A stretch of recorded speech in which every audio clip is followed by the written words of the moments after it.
Hello student, today our topic is globe. So I shall teach about globe.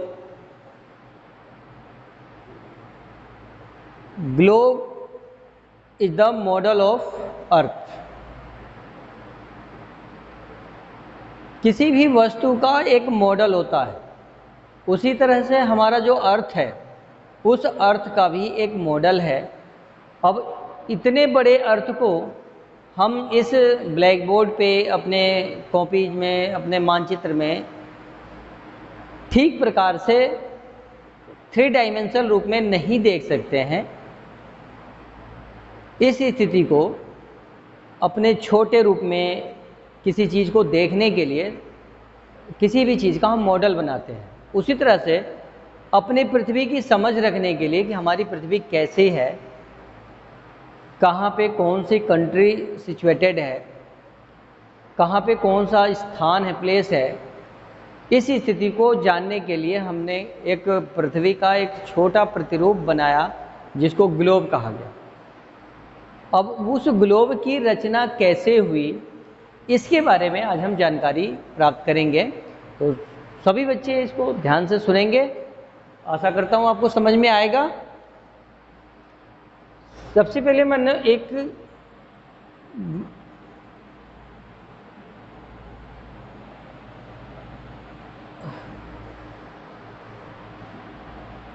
आप सभी जानते हैं पृथ्वी जो है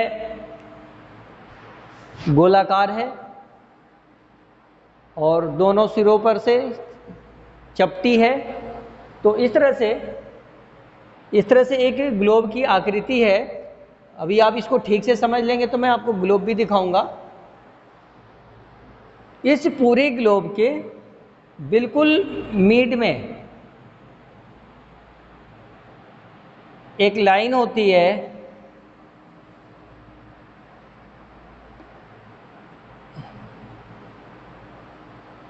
जिसका मान होता है 0 डिग्री।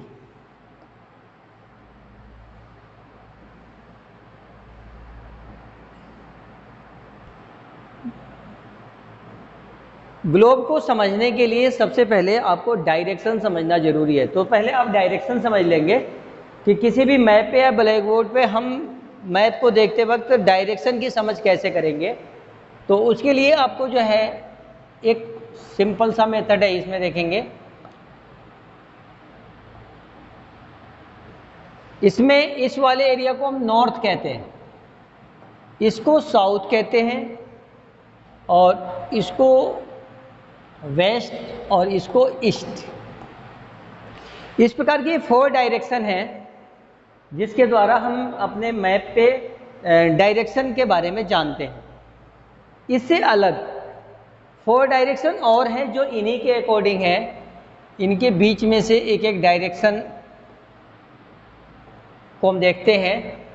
इसको हम कहते हैं इसके आधार पे नॉर्थ ईस्ट, इसको हम कहते हैं नॉर्थ वेस्ट, और इसको कहते हैं साउथ वेस्ट, और इसको कहते हैं साउथ ईस्ट। इस प्रकार के ये 8 डायरेक्शन हो गए जिसका उपयोग हम मैप में करते हैं।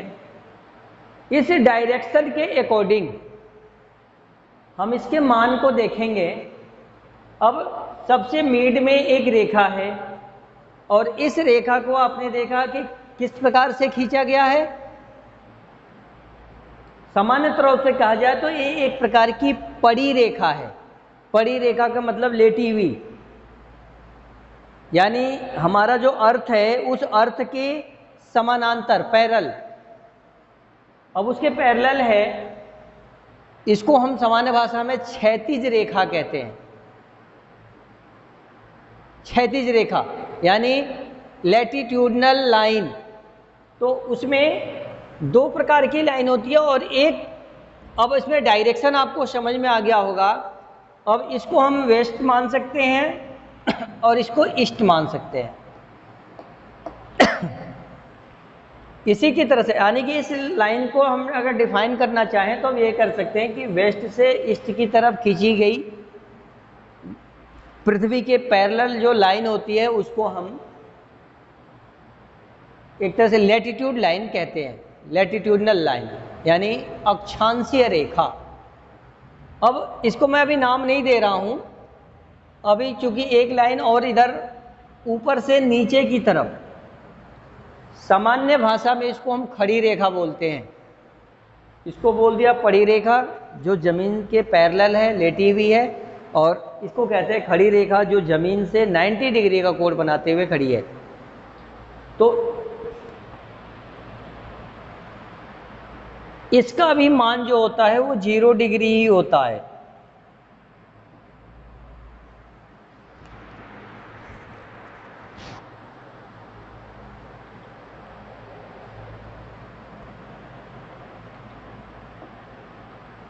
अब इसमें इसको, इस रेखा को हम कहते हैं लैटिट्यूड,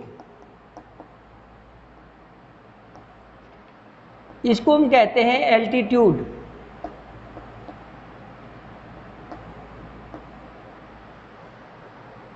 यानी देशांतर, और इसको हम कहते हैं अक्षांश।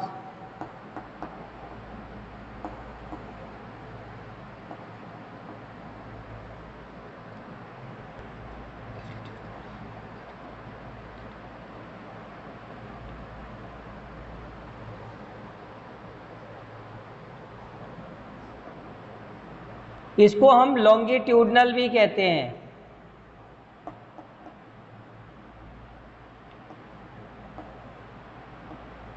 लॉन्गिट्यूडनल लाइन, और इसको हम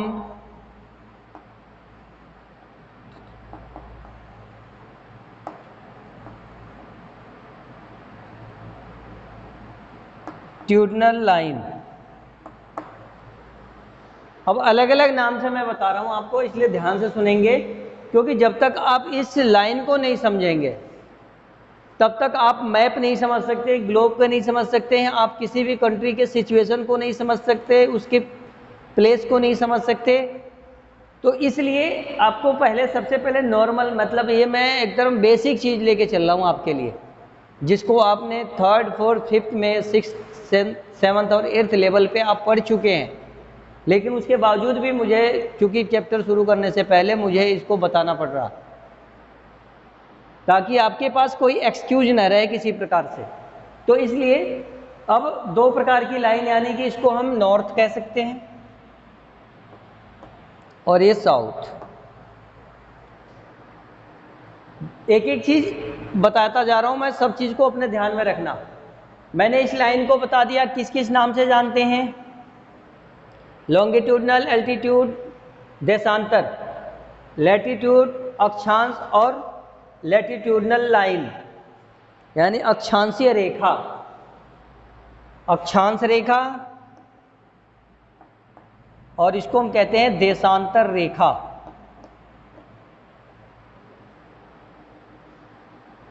अब दोनों लाइन को समझने के बाद से अब हम देखेंगे इसमें, इस वाले को हम कहते हैं north pole,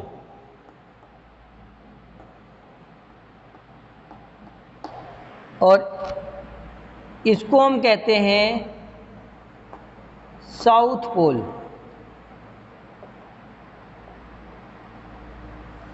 north pole, south पोल,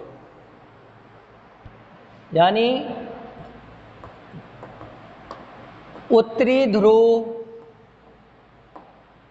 और दक्षिणी ध्रुव।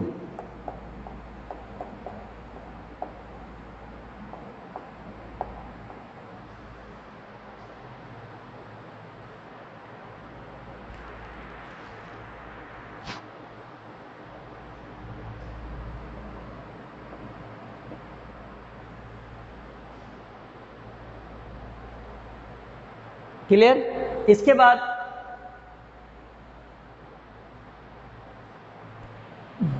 दोनों को, ये जो लाइन है, जो खड़ी रेखा है, ये पूरे अर्थ को 2 पार्ट में डिवाइड करती है। जो फर्स्ट पार्ट है इसको हम कहते हैं वेस्टर्न पार्ट यानी पश्चिमी गोलार्ध, और इसको कहते हैं ईस्टर्न पार्ट यानी पूर्वी गोलार्ध। और पूर्वी गोलार्ध मीन्स इसे भी और इसे भी टोटल को शामिल करेंगे, और पश्चिमी गोलार्ध का मतलब कि ये टोटल शामिल करेंगे हम। अब जब हम बात अक्षांश रेखा की करते हैं यानी पड़ी रेखा की करते हैं, सिंपल सी बात है, आप अपने घर में सेब खाते हैं, अमरूद खाते हैं, आपकी उसकी जो उसकी आप कटिंग करते हैं तो दो प्रकार से कटिंग होती है। आपने ये देखा नींबू को काटते वक्त कभी भी नींबू को खड़ा नहीं काटते हैं, उसको बीच से काटते हैं, यानी कि पड़ी रेखा के रूप में काटते हैं। लेकिन जब हम सेब और अमरूद को काटते हैं तो उसको हम दोनों तरीके से काटते हैं। एक तो ऊपर से खड़ी रेखा की काटेंगे, आधा आधा हो जाएगा, फिर उसके बाद बीच में से काटेंगे, यानी बीच से काटेंगे तो दो टुकड़े होंगे, और फिर हम इधर से पड़ी रेखा के रूप में भी काट देंगे तो उसके 4 टुकड़े हो जाते हैं, 1 2 3 4।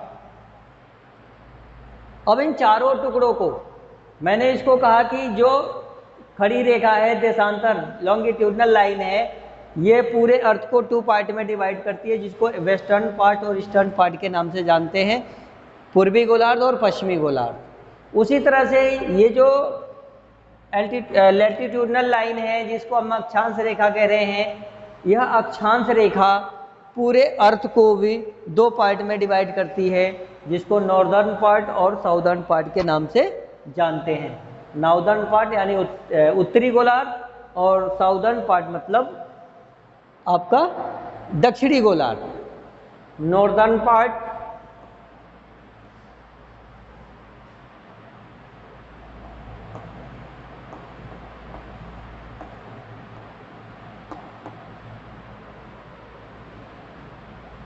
अर्थात दक्षिणी गोलार्ध,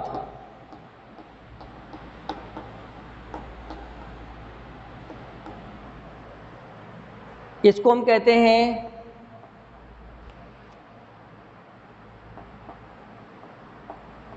साउदर्न पार्ट, सॉरी, ये आपका उत्तरी गोलार्ध और ये आपका दक्षिणी गोलार्ध।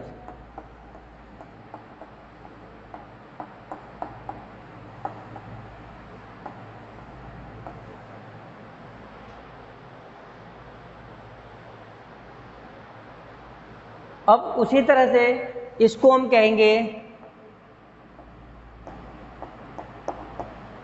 वेस्टर्न पार्ट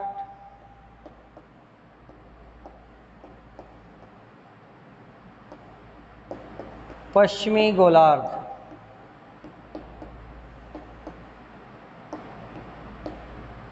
और इसको हम कह देंगे आपका,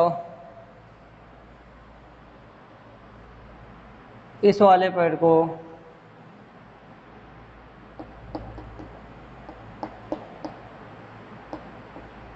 ईस्टर्न पार्ट,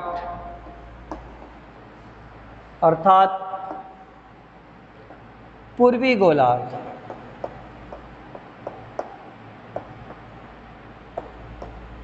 इसे गोलार्ध क्यों कह रहे हैं? क्योंकि ये गोले का, पूरे गोले का शेप का जो सर्किल होता है, उस सर्किल का आधा भाग होता है, हाफ होता है, इसलिए इसको गोलार्ध कहते हैं। किसी भी रूप से, चाहे वो पड़ी रेखा के माध्यम से, खड़ी रेखा के माध्यम से विभाजित करेंगे तो वो हाफ पार्ट में डिवाइड होगा। तो इस तरह से ये सबकी जो नेम है वो नेम मैंने बताने का प्रयास किया, और उम्मीद करता हूँ आपने ठीक तरीके से सुना है और इसको ठीक तरीके से अभ्यास करेंगे और पढ़ेंगे, याद करेंगे। अब उसी प्रकार से ये नॉर्दर्न पार्ट हो गया, ये साउदर्न पार्ट हो गया, ये वेस्टर्न पार्ट हो गया, और ये वाला आपका पूर्वी गोलार्ध यानी कि ईस्टर्न पार्ट हो गया। अब उसी तरह से ये तो केवल डायरेक्शन के अकॉर्डिंग हो गया। अब उसके आधार पे जो ये 4 टुकड़े हैं, इन चारों टुकड़ों को हम अलग अलग नाम से किस प्रकार से जानेंगे, तो उसके लिए भी मैंने आपको डायरेक्शन दिया हुआ है।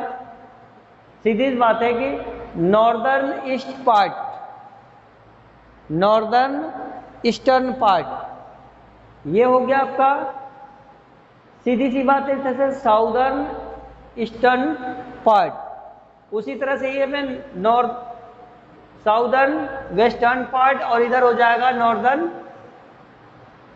Western part. यानी इस तरह से 4 टुकड़े जो होंगे वो अलग अलग इस डायरेक्शन के नेम से जाने जाएंगे।